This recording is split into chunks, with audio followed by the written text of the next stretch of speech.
Olá, boa noite a todos.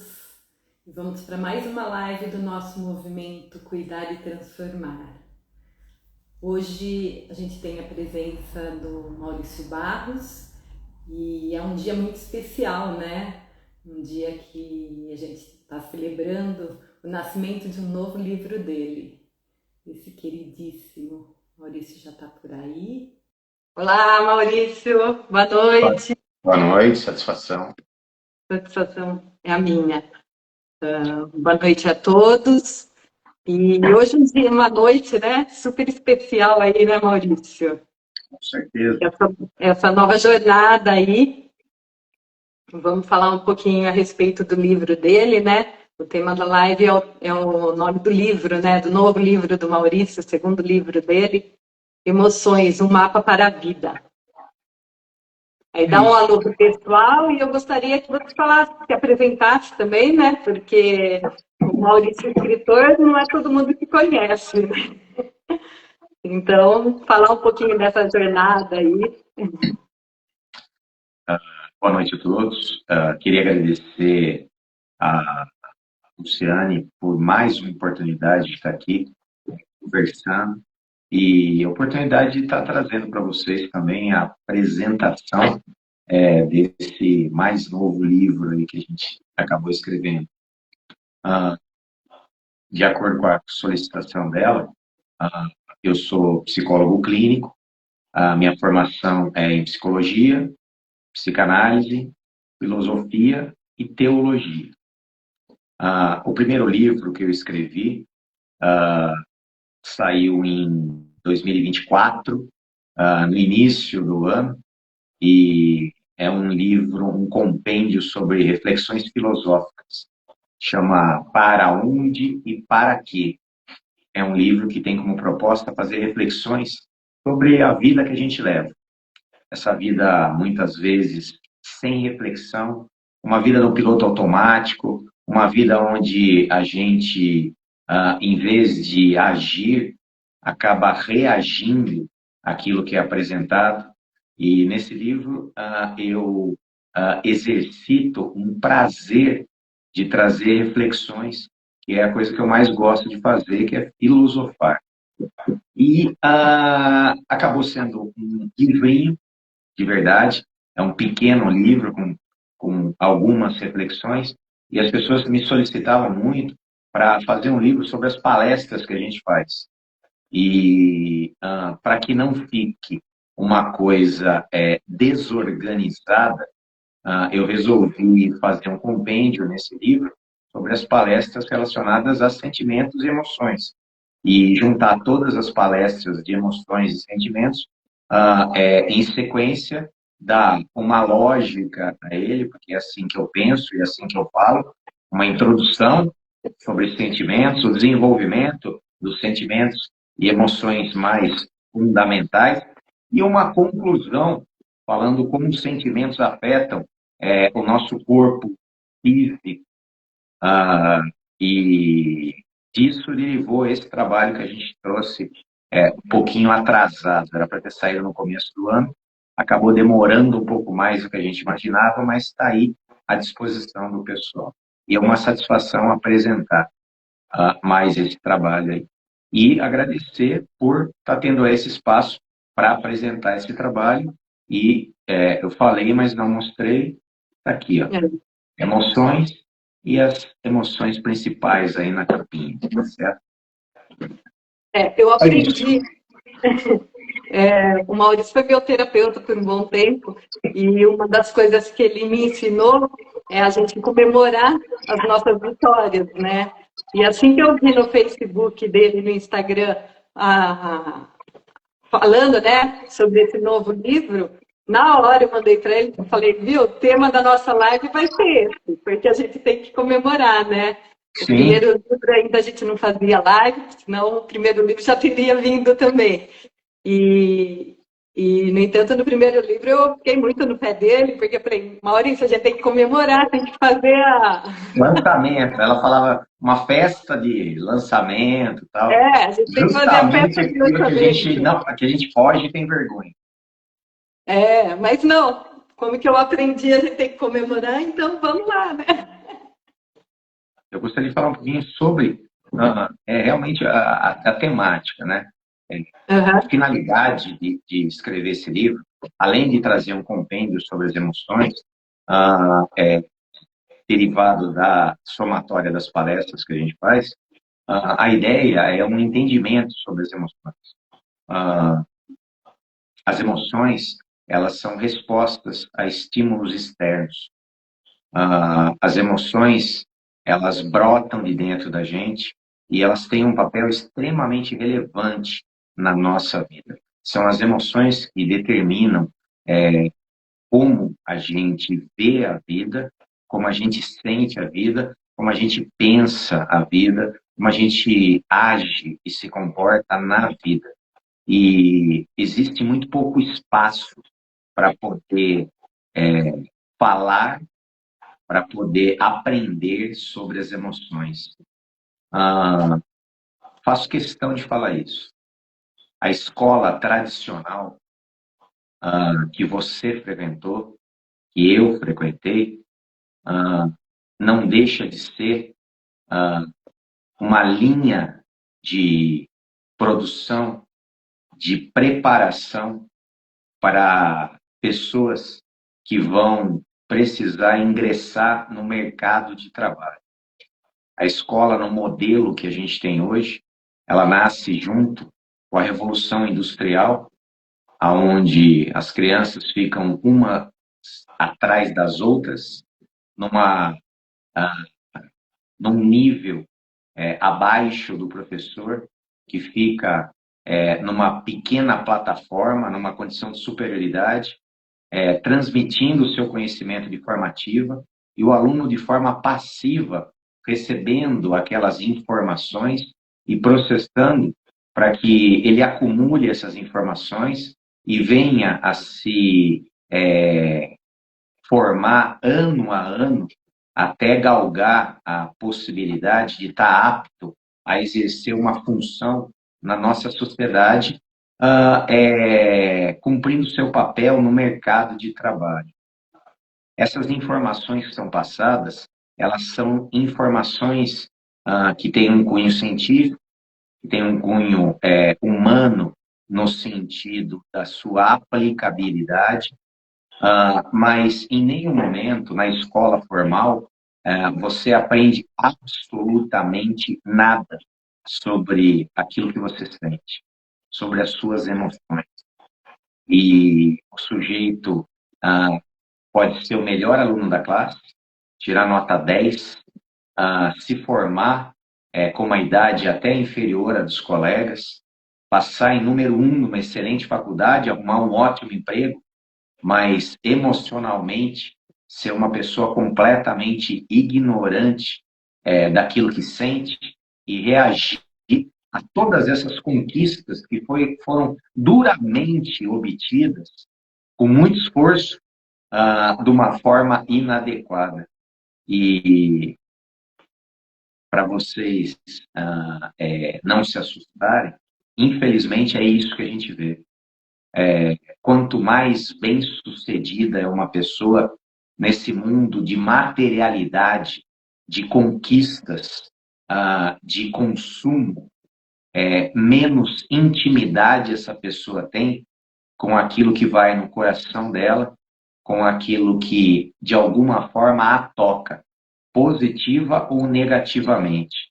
E, para isso, defendemos a ideia da educação emocional, de haver um espaço para que a gente trate, discuta, reflita e identifique e aprenda a lidar com cada um dos nossos sentimentos e emoções, porque é isso que vai determinar que tipo de ser humano que eu vou ser quando eu estiver lá na vida real, lá na frente. Não aponto só essa deficiência do sistema educacional, também sou defensor de uma educação financeira,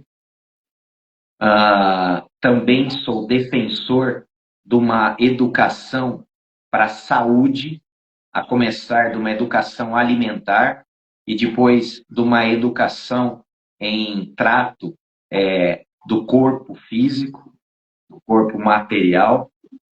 Postura também, né? Eu falo, Exatamente. eu falo muito com meus pacientes que se a gente aprendesse postura, como se comportar no dia a dia, posturalmente, mesmo como se colocar, muitas das lesões que a gente tem não teria, né? Principalmente quando a gente fica mais velho, né?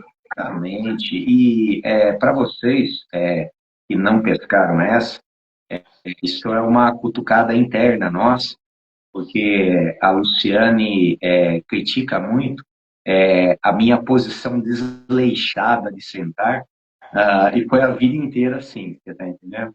E, então, ela não perde uma chance de dar uma cutucadinha na minha postura, e eu acolho isso como um gesto de carinho, de cuidado e preocupação. Afinal, essa é a especialidade dela, certo?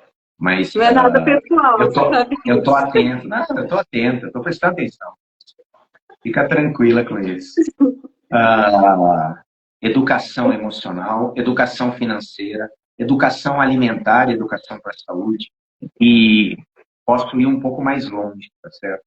Ah, eu não tenho viés político nenhum. Na verdade, eu sou cristão, sou fã de Jesus Cristo, e o meu partido é o partido das pessoas que veem a coisa pública como uma forma de auxiliar a quem mais precisa. E diante disso,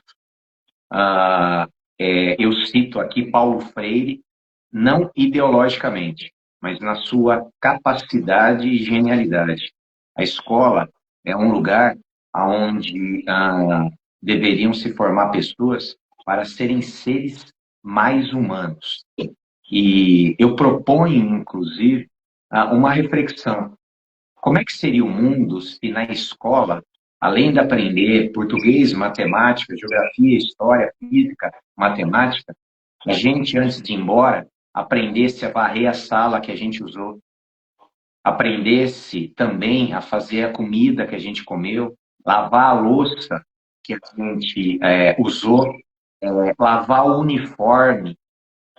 Tenho certeza que não só tarefas básicas necessárias para formar uma pessoa competente para viver a vida sem uma mãe ou alguém que cuide dele, mas também alguém com disciplina, com respeito, com gratidão, com valorização por todos aqueles que fazem esse tipo de serviço, sabe?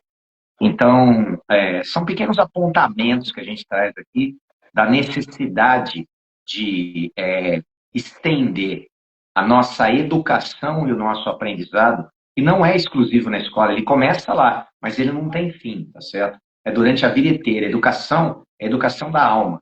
Começa na escola e eu continuo aprendendo até o último suspiro. E para quem é espiritualista, até depois. Mas esse aprendizado, ele é um aprendizado de cada dia ser um você melhor. E para que isso aconteça, o aprendizado sobre as emoções, ele tem uma preponderância muito grande. É muito importante. Gostaria de citar também uma questão. Até a década de 90, para você contratar um funcionário, você fazia uma avaliação do currículo dele e na entrevista e na dinâmica que era proposta para a contratação desse funcionário numa grande empresa, era avaliado se ele tinha a competência técnica ou conhecimento para exercer a função que era necessária para aquela empresa.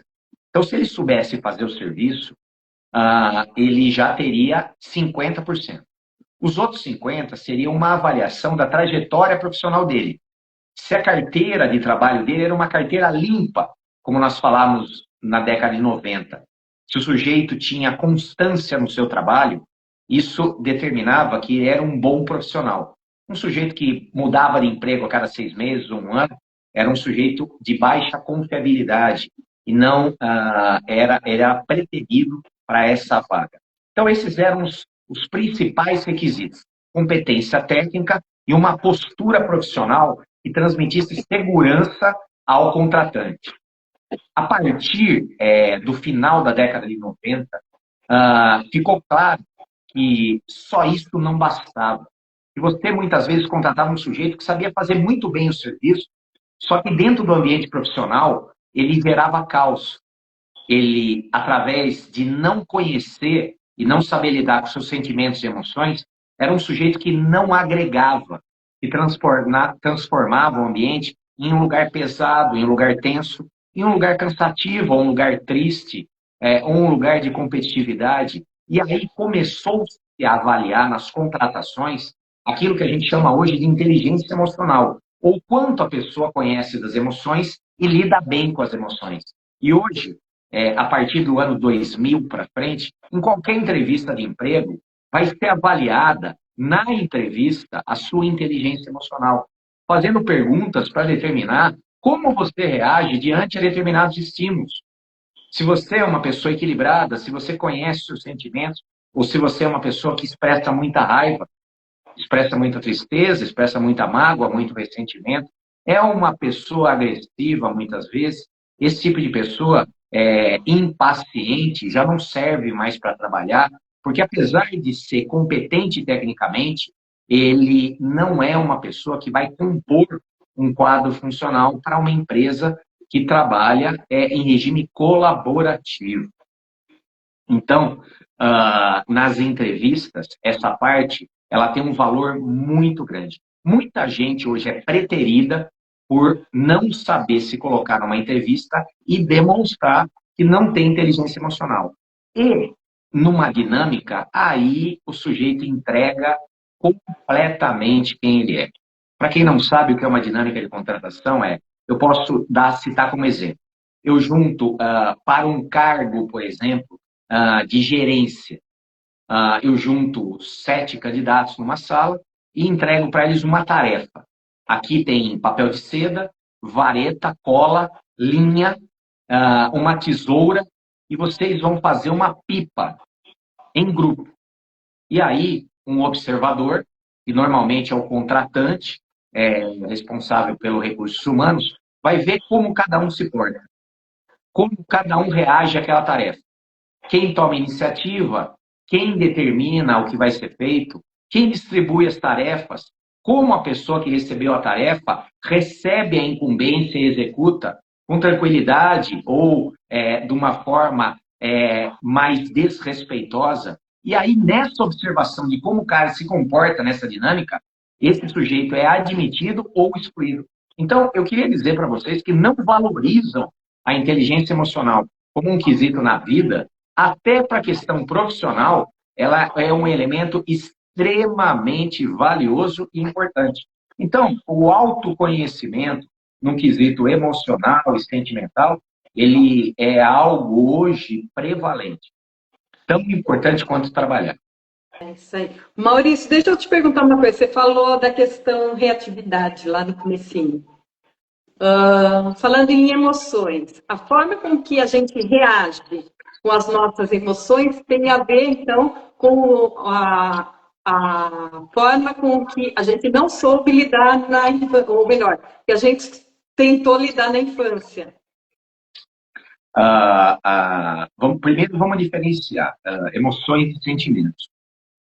Emoções e sentimentos, eles podem ser sinônimos, não tem problema. Mas de uma forma mais didática, pedagógica, mais rigorosa, à luz da psicologia, nós consideramos emoções como respostas imediatas e involuntárias do nosso sistema nervoso diante de um estímulo. Então, aconteceu alguma coisa que me frustrou, imediatamente brota dentro de mim a emoção da raiva. É uma emoção que brota, é um relâmpago, é uma tempestade que chega rapidamente. Agora, o que é um sentimento? Um sentimento é a elaboração dessa emoção através do meu pensamento, através do repertório que eu tive na minha educação, a partir dos modelos e exemplos de como os meus pais reagiam às emoções e de como eles me educaram a eu reagir diante das emoções. E como eu fui desenvolvendo as minhas reações às emoções durante o meu crescimento até a minha fase adulta. Então, se comparativamente falando, a emoção ela é uma tempestade, uma chuva, e o sentimento é o clima. Então, assim, vamos definir hoje. Emoção seria o tempo nublado, e o clima, o sentimento é outono, de uma forma mais abrangente e mais completa e mais complexa, envolvendo mais a subjetividade do sujeito, não uma resposta. Então, esse é o primeiro ponto aí para a gente entender. A forma como a gente responde está baseada em elementos não só relacionados a exemplo, a aprendizado, como eu fui educado a lidar ou a responder a essas emoções e sentimentos, mas há também fatores fisiológicos. Isso não é dito, isso é muito importante. Uma pessoa que tem um desequilíbrio químico, hormonal, por mais que ele seja altamente educado, a química corporal, biológica, é prevalente na forma como eu sinto e como eu respondo a emoções e sentimentos. Por mais educado e autocontrolado, se eu tiver um desequilíbrio de hormônios corporais ou cerebrais, a minha forma de responder pode ser completamente alterada. E a coisa que mais acontece no meu consultório aqui são pessoas vindo procurar um tratamento por queixas em ações baseadas em emoções de forma reativa, impulsiva e destrutiva que lhe causou perda e arrependimento. E aí o nosso trabalho, em primeiro lugar, é excluir causas fisiológicas. Para aí, se o sujeito estiver saudável fisiologicamente, a gente procurar causas psicológicas, emocionais, de acordo com a educação e de acordo com o padrão de resposta a esse comportamento. Muito complicado isso? Ou deu para entender? Não, deu para entender. Ficou claro? Ficou. Ficou claro? Pessoal de casa, ficou com dúvida? Acho que está tudo bem. Então, tá bom. Daí, a sua pergunta, ela diz respeito a quê? Diz respeito às respostas. Então, assim, uma emoção, ela brota de dentro de mim. Existe um mito do controle das emoções. Inclusive, um dos capítulos, o terceiro capítulo, é o mito do controle emocional. É possível eu controlar as minhas emoções? Não, não, não tem. Diante de alguma coisa que me desperta raiva, eu não tenho como não sentir raiva. Diante de alguma coisa que me desperta medo, eu posso me apertar, me espremer, mas eu vou sentir medo. Diante de alguma coisa que me desperta tristeza, não tem como não sentir. O sentimento é uma força incontrolável. A emoção é uma força incontrolável que brota dentro de mim. Eu não controlo o que eu sinto, porém, eu tenho a obrigação de aprender a identificar o que eu sinto e tenho obrigação de aprender a como reagir a essa emoção e esse sentimento de forma a não ter ou minimizar ações destrutivas que venham me causar arrependimento posterior. Então, eu não tenho como controlar o que eu sinto, mas tenho obrigação de controlar o que eu faço a partir daquilo que eu sinto. Deu para entender isso? sim. Pergunte-me como. Essa é a Oi? hora que você pergunta como que eu controlo o meu comportamento diante de eu estar sentindo alguma coisa. Sim. Você tem que ter bastante, você tem que parar, ter consciência, né? E ter uma pausa que é difícil no momento que você está quase explodindo e querendo matar a outra pessoa ou alguma coisa, você conseguir controlar essa emoção na hora. Aí o pessoal fala, tem meditação, tem tal. Tudo bem, por mais que você faça a meditação, é um tempo para você aprender a lidar com tudo isso, né?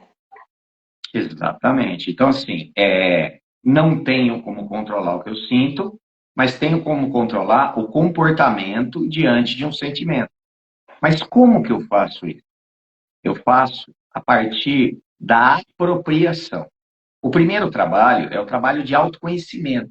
Eu preciso saber identificar quando um gatilho exterior dispara uma emoção.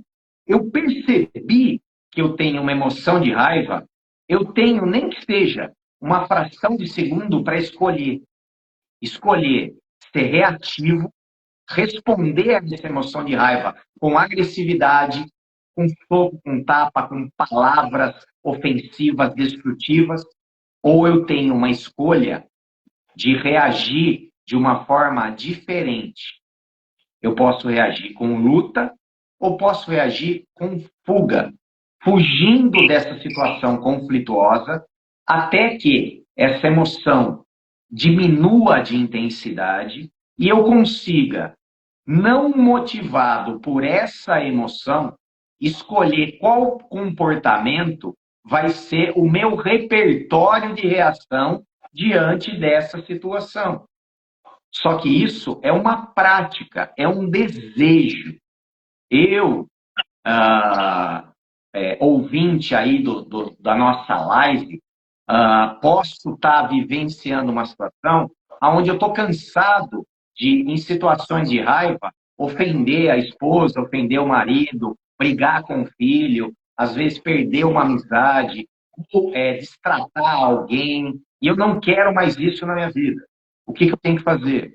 Eu tenho que me colocar no estado de atenção a possíveis situações de risco ou pessoas de risco que me despertam essas emoções, e isso já vai me causar uma situação de alerta. Eu já não estou desatento, eu estou em sinal amarelo. Nem é vermelho, é amarelo, é de atenção. Se de repente uma pessoa disparou um gatilho de um comportamento que naturalmente me leva à emoção da raiva, nessa hora eu identifico e assumo o controle de não ser reativo, de me afastar até que o sentimento diminui e eu reassumo o controle. Esse exercício é uma prática. E na medida que nós vamos exercitando, nós vamos aprendendo a como lidar com cada um dos nossos sentimentos e estímulos. Eu cito o sentimento da raiva, que é o sentimento mais destrutivo, porque ele evoca uma resposta de luta, mas existe como eu lidar com a tristeza. Então, aconteceu uma situação que eu vi, ou ouvi, ou participei, que evocou uma tristeza profunda. Isso vai me abater? Não. Eu reconheço que eu estou triste, eu me afasto e eu vou trabalhar para não deixar essa tristeza invadir, tomar conta do meu ser, para que eu, sem essa tristeza, consiga ter uma ação construtiva e até auxiliar e amenizar o tanto de dor que essa situação acabou despertando. O ciúme, a inveja, são múltiplos os sentimentos que a gente tem hoje no nosso livro aqui, aonde você, a partir de um entendimento, pode colocar um foco específico de acordo com a sua individualidade. Maurício, o meu problema é o ciúme. O meu problema é o egoísmo. Quando mexe nas minhas coisas, eu me perco. O meu problema é o apego. Eu tenho medo de perder tudo. O meu problema é a insegurança, que também é filho do medo. O meu problema é a ansiedade. O meu problema é a raiva, a impulsividade. O meu problema, cada um vai ter o seu. A questão é, eu vou priorizar aquilo que está gerando mais prejuízo na minha vida e vou colocar uma atenção. Então, dizemos que o caminho ele é dividido em duas fases. O primeiro é o autoconhecimento. Reconhecer qual é o sentimento, quais são as pessoas e lugares que despertam esse sentimento ou emoção. Em segundo lugar, é o que a gente chama de reforma íntima. É a proposta de modificar o meu padrão de resposta. Mas se eu modificar o meu padrão de resposta, eu vou mudar? Sim, se você repetir esse exercício até que o seu cérebro registre isso como sendo um hábito. Se eu me propuser a não ser respondente a pessoas que me provocam o sentimento de raiva, repetições geram hábitos e hábitos acabam se incorporando em mim e passam a ser meu repertório de vida. Então eu posso te dizer que depois que eu me propus a trabalhar o autoconhecimento das emoções, lidar com elas, os anos foram me ajudando a me transformar numa pessoa muito mais autocontrolada, o senhor das minhas escolhas e reações. Por quê? Porque o exercício vai levando ao aprimoramento. Esse é o sentido e a proposta. E preciso chamar a atenção a uma questão. Já que eu não controlo o que eu sinto, eu posso controlar por quanto tempo um sentimento fica comigo. Olha que interessante isso, Luciane.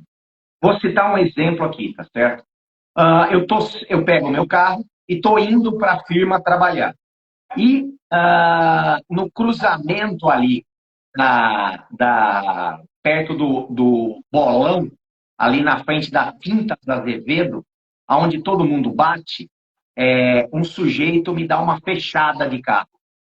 Nessa hora, eu me sinto invadido e agredido, porque eu tomei um susto danado logo de manhã cedo, e o sujeito foi descuidado, egoísta, e não deu certo, e jogou o carro em cima do meu, me colocando em risco.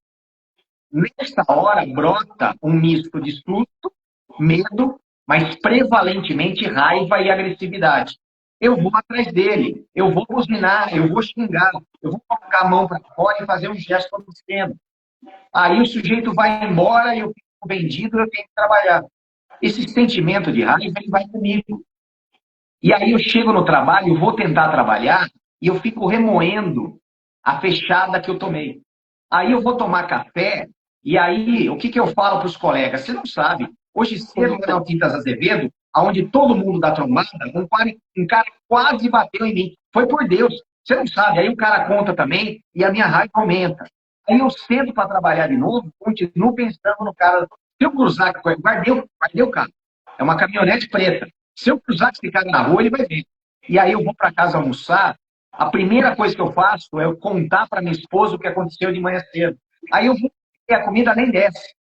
Eu vou descansar, assistir o noticiário esportivo, que sempre fala a mesma coisa, e não consigo prestar atenção, porque eu estou remoendo o cara que me deu a fechada à tarde, a mesma coisa. E aí eu chego em casa à noite, eu vou tomar banho, eu estou pensando no cara. Isso pode durar, eu vou dormir, e eu sonho com o sujeito, no dia seguinte pode... Um sentimento, ele se mantém dentro de mim e me alimentando de acordo com o quanto que eu alimento ele com o meu pensamento. Eu não controlo o que eu sinto, mas eu controlo o quanto eu alimento ele com o meu pensamento. Segundo exemplo, eu peguei o carro, estou indo pela marginal, quando chega lá no Azevedo, um sujeito me cruza, corta, quase me bate, a mesma situação. Nessa hora brota raiva, brota vontade de xingar, brota vontade de ir atrás e brigar com ele. Nessa hora eu tenho uma escolha. Escolher ficar com esse sentimento de raiva ou cortar esse sentimento de raiva na minha vida. E a partir do momento que eu li um livro, eu assisti a live, eu me propus ao autoconhecimento e à melhoria interior, eu vou exercitar isso. Eu vou fazer o seguinte, esse cara que cruzou comigo, eu vou tentar exercitar a compreensão e aceitação. Provavelmente é uma pessoa que não tem habilidade no volante. Ou pode ser uma pessoa que passou muito mal à noite e hoje está com a cabeça confusa. Ou pode ser uma pessoa que está realmente com muita pressa porque alguma coisa grave possa ter acontecido. Então, em vez de eu alimentar um sentimento de raiva, eu vou alimentar um sentimento de compreensão e aceitação da humanidade do erro do outro. E isso é o suficiente para aquele momento, porque a raiva, ela é tinhosa, ela quer voltar. E aí eu sento para trabalhar, me vem de volta a cabeça. A cena da fechada e a raiva. E aí, novamente, eu retomo o diálogo. Deve ter sido uma pessoa que estava com algum tipo de problema. Eu escolho não alimentar a raiva. Que vá com Deus, tomara que ele tenha chegado bem onde que ele quer chegar. E eu vou me concentrar no meu trabalho. Quando eu vou tomar café, eu lembro daquilo que aconteceu, mas eu evito de comentar, porque se eu comentar, eu vou reviver a emoção. E aí eu vou falar de outro assunto, um assunto leve, que me faz distrair do que aconteceu. E aí eu tomo café e me distraio. E isso ajuda a diminuir ainda. Eu volto a trabalhar e quando vem o pensamento, mais uma vez, o cara é humano. Quantas vezes eu já não saí na pressa, com raiva ou com a cabeça louca, e devo ter dado fechado em alguém, e alguém deve ter ficado com raiva comigo. Quem sou eu para julgar o meu próximo? E aí, na hora do almoço, eu não falo nada para minha esposa, eu almoço, eu consigo comer, a comida me faz bem, eu assisto minha televisão, relaxo, vou trabalhar à tarde, toda vez que o sujeito me vem na cabeça, eu posso até escolher fazer uma prece para que Deus ilumine ele e ele não atropele e não bate em ninguém. Perceba, não controlo o que eu sinto, controlo se eu alimento ou não esse pensamento e qual é a atitude que eu vou tomar baseado nesse sentimento. Se você pegar isso é o início, a chave para uma mudança radical na forma como você reage a estímulos sensoriais. E qualquer um que seja, tristeza, inveja, ciúme, medo. Quantos medos nós não alimentamos? E o medo nos persegue, é altamente limitador. Sentimento, sensação de impotência, ou até de incapacidade ou preguiça. Quanto que isso nos é limitador? E eu posso alimentar isso daí, ceder, ou identificar essa sensação, essa emoção, esse sentimento de incapacidade e trabalhar isso para continuar seguindo a minha vida, absorvendo, aproveitando e utilizando todas as oportunidades que chegam todos os dias na minha vida. Então, assim, esse diálogo que nós tivemos aqui, essa explanação, ela é altamente genérica. Ela serve para qualquer ação, qualquer sentimento e é uma receita de bolo. E se você pegar, você seguir, eu garanto para você que você não vai ser perfeito, mas você vai ser um pouco melhor do que antes de exercitar, que já é muito bom. Tem até uma frase, né? Você quer ter razão ou você quer ser feliz, né? Isso vale para tudo, especialmente relacionamentos amorosos, tá certo? Eu prefiro que a minha vontade seja atendida ou ser feliz. Eu prefiro ganhar a discussão ou ser feliz. Eu prefiro ter o que eu quero na hora que eu quero ou ser feliz. Eu prefiro ser feliz. Eu prefiro ter paz. Quanto vale a minha paz? Outro questionamento maravilhoso para sentimentos desagradáveis. Aconteceu uma coisa que me desperta chateação. Poxa, acabei de receber aqui uma multa por ter passado no radar 40 por hora e colocaram na Bernardino de Campos. 40 por hora. Uma bicicleta anda mais do que 40. E puseram radar a 40 por hora. Não que a gente tenha que correr, mas 40 por hora. Chegou uma multa aqui. R$ 200 por eu ter andado a 44 quilômetros por hora, onde tinha 40. Nessa hora, eu tenho uma escolha.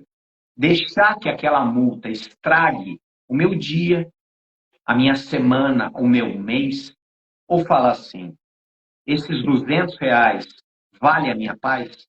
Então, eu escolho não sofrer por isso. Eu vou colocar essa multa aqui na mesa, eu vou separar esse dinheiro, vou pagar ela antecipadamente para tirar ela da minha cabeça e vou economizar R$ 200 em qualquer outra coisa que eu gastaria e até aí eu me perdoo por ter feito isso e vou prestar muita atenção quando eu passar de novo naquele miserável daquele radar de 40. Tem outra coisa também, né? Além disso, quando que a gente fica com essa sensação ruim guardando para a gente, né? A gente acaba repercutindo em todo mundo, né? Todo mundo que está ao nosso redor acaba levando, também se acaba brigando com todo mundo. Não guarda só para você essa sensação ruim, né? Essa é uma questão que a gente trata também no autoconhecimento, trata no livro das emoções. Uma emoção da qual eu estou remoendo, ela tem a capacidade de contaminar quem está à minha volta a partir daquilo que a gente chama de deslocamento. O que é o fenômeno deslocamento na psicologia? Eu me utilizar de pessoas que eu amo muito e que eu sei que não vão me abandonar para poder colocar para fora sentimentos negativos e destrutivos que estão me incomodando. Então, o sujeito teve um dia frustrante no trabalho, ele chega em casa e ele é estúpido com a esposa, estúpido com os filhos, estúpido com o cachorro, tá certo? E esse tipo de coisa, infelizmente, é muito comum. E um autoconhecimento, a reforma íntima, a proposta de melhoria é a discriminação. O ideal seria eu não deixar que questões que custam a minha paz e o meu equilíbrio me afetassem.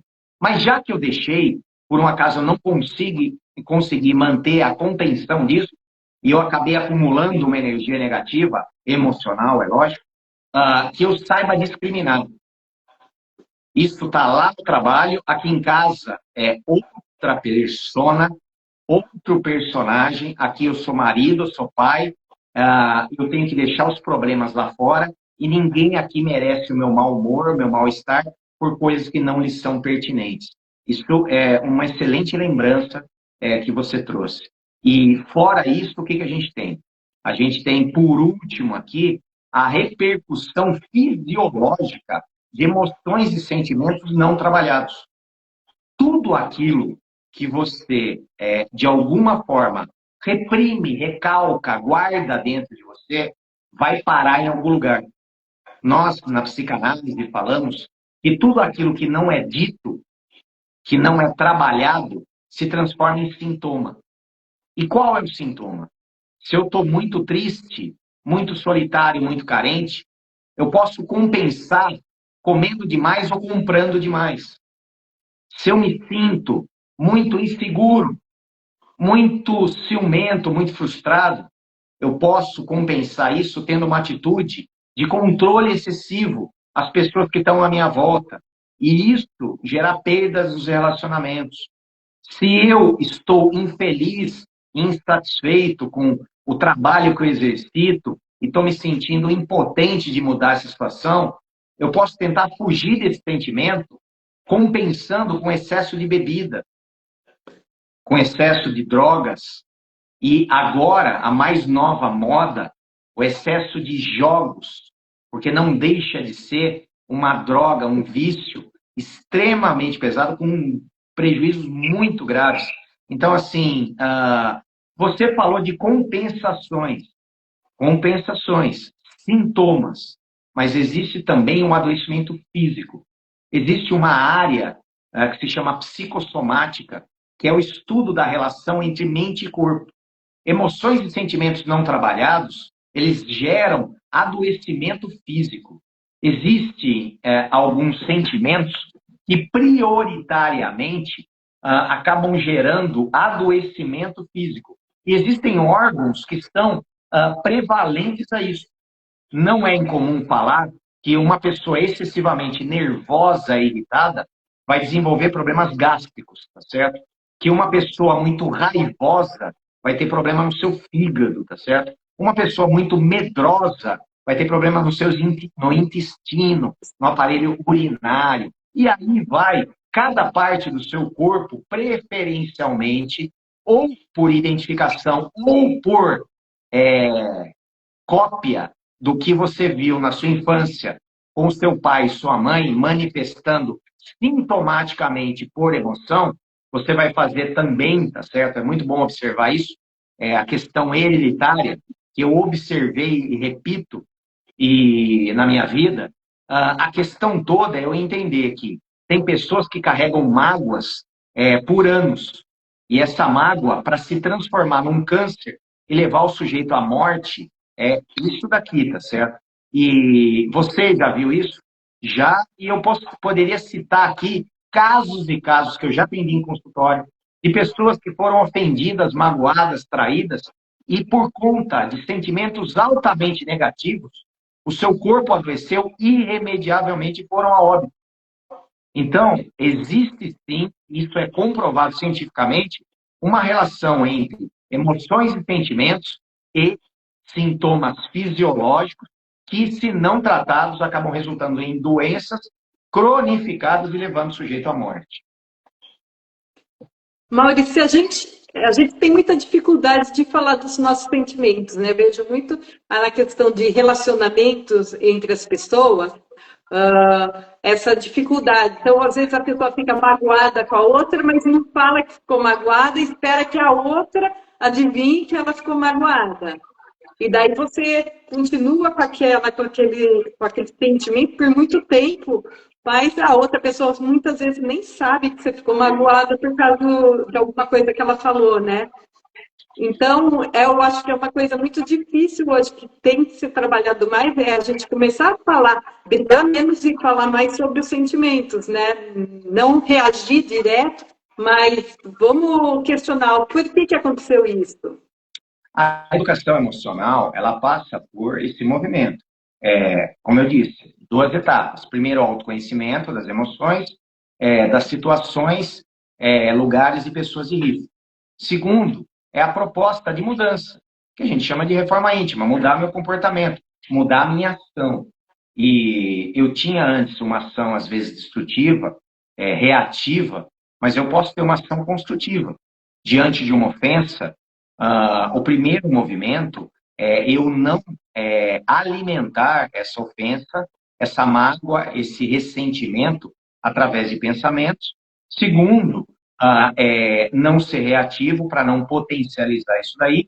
E se eu quiser resolver uma situação, se eu achar que a pessoa que me ofendeu é merecedora, a partir da valorização do nosso relacionamento, uma ação construtiva é a expressão daquilo que eu sinto. Então, depois que a pessoa que ouve o fato, que o fato ocorreu, depois que você já trabalhou esse sentimento, numa situação oportuna, fazer uma abordagem e comunicar. Aquela atitude ou aquelas palavras que você disse, eu queria que você soubesse que acabaram me gerando um sentimento de tristeza, de ressentimento, e eu fiquei magoado, fiquei triste durante um tempo. Então, estou só te avisando. Normalmente, a pessoa ouvindo o que a gente chama de feedback ou retorno, que é essa fala de expressão das emoções, que coloca para fora, que limpa, que faz uma catarse, ela vai achar que você está cobrando ela, julgando ou atacando. E aí ela vai falar, não, mas você entendeu errado, eu não quis fazer. Não, eu não estou te atacando, nem te cobrando. Eu estou simplesmente falando como eu me senti. E gostaria que você soubesse que o que você fez me causou esse sentimento e essa emoção. E foi ruim, mas eu trabalhei com isso. Só essa expressão já é motivo gerador de reflexão no outro, para que o outro venha a pensar, se ele tiver alguma estima e valorização no seu relacionamento, para ele prestar mais atenção e não repetir esse tipo de coisa. Se por um acaso essa pessoa entrou por aqui e saiu por aqui o que você falou, reveja essa relação para ver se não é uma relação desequilibrada, uma relação com uma pessoa tóxica, abusiva, egoísta, que não tem o não tem a menor consideração por aquilo que você sente, e já vale a pena uma ação de afastamento. afastamento protetivo, não ação reativa, certo? Isso tudo está dentro da educação das emoções, faz parte da matéria. Saber comunicar o que a gente sente é uma das últimas etapas desse processo de educação emocional e desenvolvimento da inteligência emocional. Já estamos indo para o nosso momento final, então eu queria que você me falasse uma coisa antes. Se você pudesse dar um conselho para o leitor, antes de abrir a primeira página do seu livro, qual os conselhos você daria? Olha, perguntaram para o Jeff Bezos. Jeff Bezos, para quem não conhece, é um dos homens mais ricos do planeta. Ele é dono da Amazon, a Amazon, que vocês conhecem aí, certo? Que é uma potência no mundo inteiro. Para contratar um funcionário, hoje, qual é a maior qualidade que você valoriza? E aí o Jeff Bezos pensou e respondeu.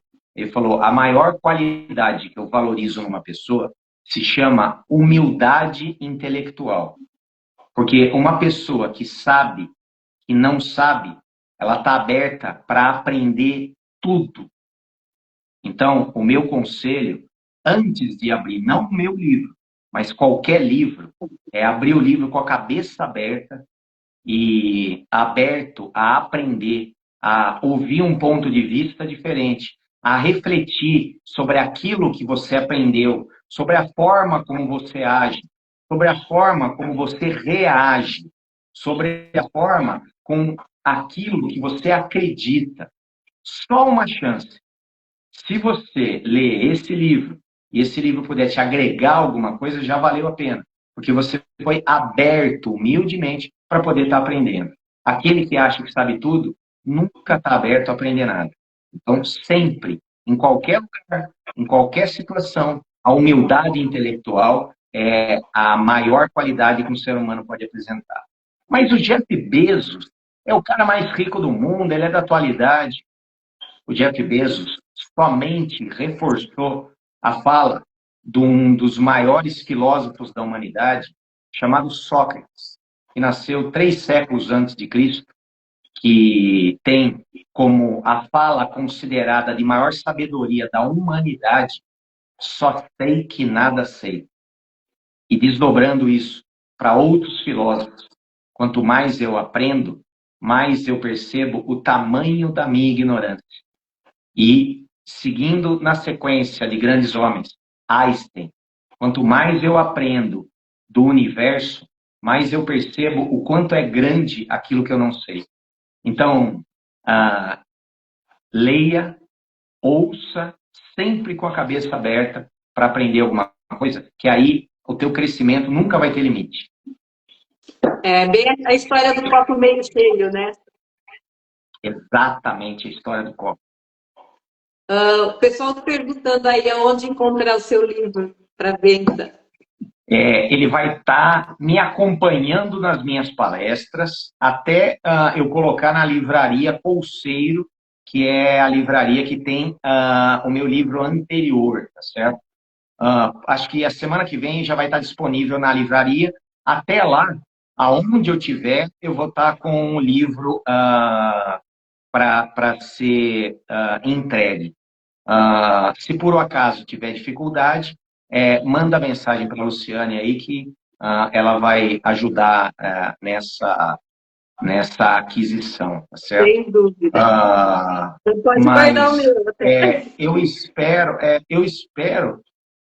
que a gente se encontre pessoalmente, para eu entregar pessoalmente e escrever uma dedicatória para você que está me assistindo aí, certo?